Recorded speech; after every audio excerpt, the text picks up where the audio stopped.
करेंगे गजा की।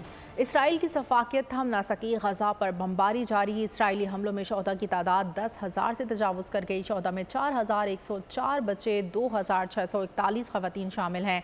इसराइली हमलों में 25,408 फ़लस्तीनी ज़ख्मी हैं। अक़वाम मुत्तहिदा समेत 18 आलमी तंजीमों ने फ़लस्तीन में फ़ौरी सीज़ फायर का मुतालबा कर दिया। उधर मगरबी किनारे में भी इसराइली कार्रवाइयाँ तेज़ हो गईं, जहाँ 7 अक्टूबर से अब तक 152 फ़लस्तीनी शहीद हो चुके। हमास के तर्जुमान ने कहा है कि इसराइली फ़ौज मैदान जंग में अपनी नाकामियाँ छुपा रही है। लहू लहू जख्मों से चूर, कटा पिटा गजा का शहर और इसके बासी रूह जा।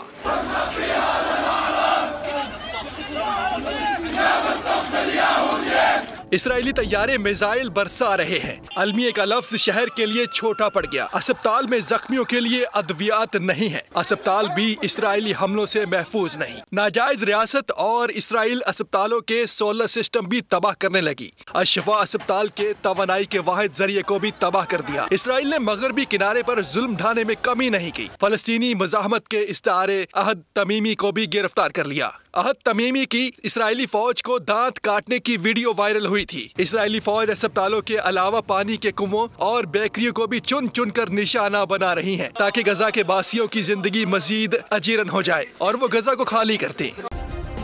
सब्सक्राइब करें और बेल दबाएं ताकि कोई खबर रह न जाए।